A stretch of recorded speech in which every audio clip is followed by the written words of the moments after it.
Jeudi 12 janvier 2012. Steve Rossi here. I'm watching a documentary on the Coastal Concordia, the cruise ship that sunk in 2012. It was very reminiscent of the Titanic, the way it looked when it sunk. It was a humongous ship. And when the ship did sink, the captain was one of the first people off the ship. He got a hotel room, and he called the ship from his hotel room and asked if it was still sinking. He's doing 16 years in jail. But And I'm watching this Concordia sinking footage, and it's a documentary, so they're showing one day before, 2 days before, what's going on the cruise ship. And there was dancing, like with little clappers on your hands, like German style arm in arm dancing. I don't even know if that's German style, like a country bumpkin dancing arm in arm. These people are watching this in two tiers. A theater with two tiers packed are watching this thing that I could see a little children should do. You'd see, oh, that's cute. That's cute. And then they go into YMCA. This is what adults like to do. These are grown adults on a cruise ship, experiencing the time of their life. And now everyone's going to sing YMCA, not knowing the boat's about to crash. What was happening just before the boat crashed? We were doing YMCA. Well, explain that to me. Well, I this is a shut up Steve moment. Every time I clench my I've already said before about captains. I only recently, like last year, learned that not every captain has to go down with the ship. I thought if the ship was going down, the captain must go down with it. I didn't know if everyone's off, he has the option to get in a lifeboat and get off too. I sort of thought that was like his baby. Like I didn't know that. Oh, this captain was in a hotel room when his ship was just starting to sink. He jumped off, got on land, went to a hotel, had a Dr. Pepper, and called the authorities. Like I say, he's doing 16 years.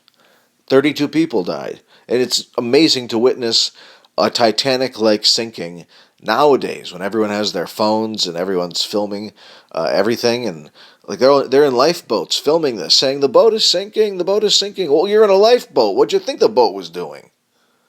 I'm in a lifeboat on the way to land. I ordered a thousands of dollar ticket to be off land, and now I'm coming back in a little rowboat. Now what? Now what do? You take the Carnival cruise director guy and you throw him off the Ferris wheel at the top of the Carnival. You, that's almost Chip Chipperson like. Douche Jill. There's shut up, Steve. There's when my partner would start strangling me instead of shut up, Steve. When I can't get my words in order, because I just am watching this and it's fascinating. It's fascinating to see a ship like this and so many people survive. 32 died. They went. You know what he did? He went for a. This is what the fucking world is. You want to go on a vacation trip? You want to take a trip? The captain of this cruise ship decides they're passing by a little island or somewhere where people are eating, whatever people do. They eat and then they go to bed, then they wake up and eat again. And they were eating at that point, and so the carnival. It wasn't. Yeah, it was carnival. No, that one wasn't carnival. This is the Coastal Concordia, as if that makes any clarification. The point is what people do for fun as they're boating past this island. The captain says, let's do a wave over, whatever they call. They can't just wave at each other from that far. They need to actually see each other. You need to see another human being. Someone with a fucking wife and his bratty kids, and you're on a ship, they're on an island, and you gotta wave to them. And they wave back to you. And apparently this ship wasn't close enough to the island. So the captain I forget his name. It's like Scalito, and like the captain of him, like when the ship's going down and Captain Scalito's on the phone, like, and he runs off to the hotel. The guy he's talking to on the phone says, "Scalito, you may have escaped the seas, but the revenge will get you," or something like the revenge of the seas. I ruined that. I butchered it. It was amusing to me though, just a very movie like quote. And this guy's in a hotel room. Unbelievable. I thought a captain had to go down with the ship.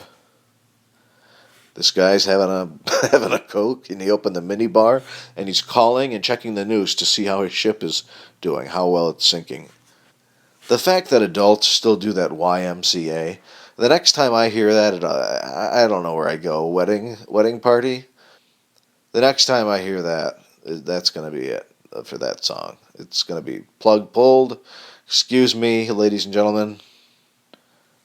Excuse me, thank you. Take up all the cords and take all the speakers home.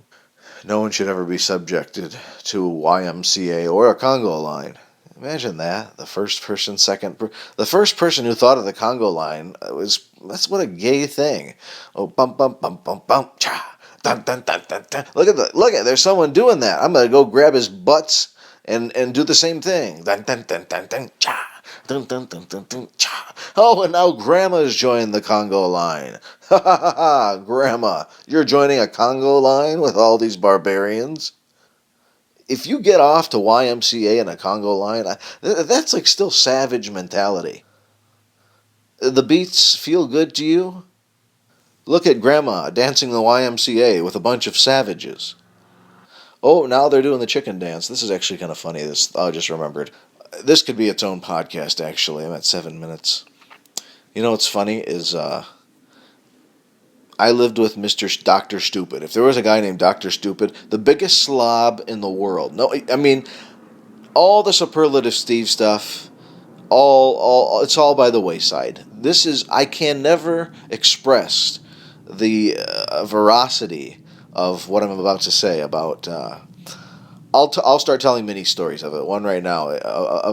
It's as if a man went to school to be educated to be a slob. You'd never think someone could do the things that this man is doing. Like he would forget which ones. He would forget if he had ashtrays or bowls. Wouldn't really pay attention. So sometimes he'd just eat out of an ashtray. Like all he ate was creams: buttercream, sour cream, cream of cheese, cream of wheat, anything cream, and he'd dip a cracker in it and in his ashtray, and he'd sometimes he wouldn't empty. I mean, he'd literally just knock the ashes out in the sink and then put the butter. And that's not even the story I'm getting to. The story is it was about the chicken dance.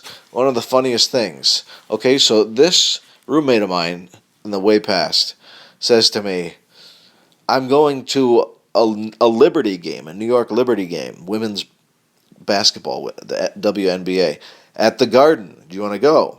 And I had never been to Madison Square Garden, but I always said I wanted my first time to be for a Rangers or a game. He said these are front row tickets. We're on the floor, and I thought, that is interesting to sit on the floor of the Garden, but still, no, you're a crazy person. I'm not going. So, oh, fine. He tries to get me to go. I don't go. He goes, and later that night comes back, and he has a big plastic Liberty cup.